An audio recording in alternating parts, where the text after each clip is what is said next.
Ating ipakilala ang agriculturist ng Lawan, Peter Sungkayawon. Pag-usapan natin kung paano magprodukto nitong halaman na kamatis. Tara na, let's go! Dati, nag-isip ako kung ano itanim ko dito kasi dati itong taniman ng ampalaya. So, yung principle na crop rotation, kasi hindi naman pwede na ampalaya. And nagkataon din na dati kasi ako sa livestock coordinator ako, but then ngayon dati nag-alaga rin ako ng baboy at saka kasi livestock coordinator ako noon. At nag-iay ako ng ng baboy at saka ng baka. But then ngayon iba naman ang katungkulan ko, and then I think na marami rin naman opportunity sa paggugulay. That's why minsan may mga backup plans ka ba kung ano pang mas maganda sa sa hanap buhay na magbigay ng pera. Kasi yung time kasi hayaan mo lang yan lumilipas. Kung wala kang alagang hayop, wala kang tanim na palay, kasi pag nagsasaka ka habang 1 month, 2 months, 3 months, after that period na mag-harvest ka na, at least may nagiging productive ang time mo na may pagkatapos nito, halimbawa kung may utang ka o may gagastusan ka, may another source ka ng, at least hindi ka na hanap ng hingian mo pa o saan ka pa hanap. At least may after certain period of time, may alam mo na may pagkukunan ka ng, kahit hindi masyadong malaki, may pagkukunan ka ng pera. Tapos I'm grateful kasi nag-iisip ako kung magtanim ako ng convince ako ni kasama natin si Migo Jimo Nagiri na maganda ito pare na kamatis, bakit hindi mo subukan? So I'm glad na I did, na ginawa ko yun kasi baguhan pa lang ko sa kamatis kasi but then lahat ng preparasyon hindi pwede kasi na magtanim ka lang tapos hayaan mo. Dapat pag nagtanim ka, as much possible lahat ng effort mo, gagawin mo lahat ng makakaya mo para maging successful yung project mo. So, although hindi naman exaggerated po, but then dapat magkaroon ka ng saktong timpla ng fear. Fear na baka mag-fail. Kasi puro positive ka lang na hayaan mo lang maganda naman ang itsura.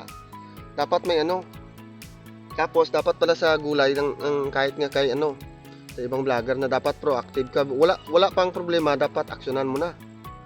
And ang mga dito, yung mga hindi kasi ito hindi ito irrigated area, ang source ko lang na tubig dito is may doon tuburan spring, tapos kina-channel ko diyan sa drum. Ang minsan ang problem pa, hindi pa minsan ng tubig. Pero at least nakaya naman na ang pinaka-importante naman sa is yung effort mo, tapos yung time mo na kaya mong i-manage. Time management. Dapat may time kagid nga, kung hindi mo sa aga or sa hapon ka, dapat may time kagid nga. Halimbawa, hindi mo mabunyagan, hindi mo mandiligan, dapat may nasa isip mo, isang araw na hindi na pandiligan, walang tubig, anong gagawin ko? Dapat may problem, dapat hindi naman marunong problema itong kamatis. Dapat ikaw ang problema para sa kamatis mo. Kung anong kailangan niya, dapat isipin mo kung one day na hindi pa rin nadiligan. Dapat ikaw ang So, although first time ko nagparami nito ng kamatis, I'm happy man. Tapos kaya nga dinala ko dito si Migo Raymond kasi medyo proud man ako kahit hindi ako masyadong expert sa kamatis. At least nagawa ko na nagkaroon ng Maraming bunga. Parang ubas, grapes. Although sa iba na mga vlog ng mga expert talaga, mas marami pa. Yun pa ang goal natin, na sana maabot natin yung ganong level. Tapos ang maganda dito, kahit na mag-umpisa ka lang, halimbawa kung ikaw sa backyard farmer ka, umpisa ka lang sa kaya ng panahon mo. Mag-start ka lang, halimbawa kung 100 or tapos i-manage mo, i-master mo yung lahat ng skills. Anong kailangan para mapabunga mo. And then kung kaya mo nang pabunga yan, susunod pwede ka nang magtanim ng 1,000, 2,000 kung napalago mo ng na maganda. Ito kasi daw at the same time daw parang daw study, nagsa-study ka rin na Experiment pa lang. experiment. Tapos although experiment, pero ang lahat ng possible knowledge na makuha mo sa iba is mo na lang. Tapos ang previous failures mo sa ibang crops, mo rin nag-sink in na lahat. Naniwala ka ba na ang isang hektaryang kamatis ay pwede magbigay ng milyon na kita sa ating farmer basta maganda ang presyo? Off-season? According sa I think ang kaya nila sa isang hektarya na kamatis, I think mga 20,000 hills sa isang hektarya. 20,000 na puno. 20,000 na puno kasi sa talong kaya nila 10,000 na puno. So ang kamatis is more Madoble. mas dense kasi ang kamatis na But then hindi pala katulad ng hindi lang puro advantage ang dapat discuss natin. Ang kamatis para medyo matagal ito Mahinog. mahinog. Hindi kaya ng talong na pag kita mo na mulaklak after 1 week or pwede na malaki na siya. Ito kahit malaki na hindi mo pa ito harvest, dapat pero mahinog na rin naman ito. Pero I think mga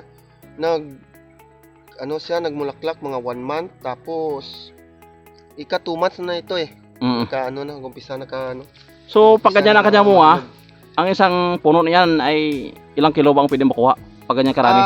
Sa iba kaya nila daw 3. So ako hindi ko pa masabi kasi hindi ko pa Kasi nakita ko sa iba 10 piraso ay 1 kilo 8 sa 10. Pero ito ewan ko to kung masuplayan siguro ng enough nutrients, tapos maayos natin ng dahon, siguro makaya niya ito na palakihin pa. Siguro abot rin sa 3 to 4 kilos. Pagkal niya. Yan, mga first class no. Ito, Ayan, first ayan. class na ito mga first class na Parang ubas o grapes. first class Ang bunga niya. Yan. Marami no. Ito pa. Ganda. Paldo si Peter sa Kuyabon, agriculturist ng Lawaan ng Tiki. Ang Tagalog ko medyo mix na. Laking Bisaya kasi tayo Nakalimutan ko na magsalita ng Tagalog Ray Aaron.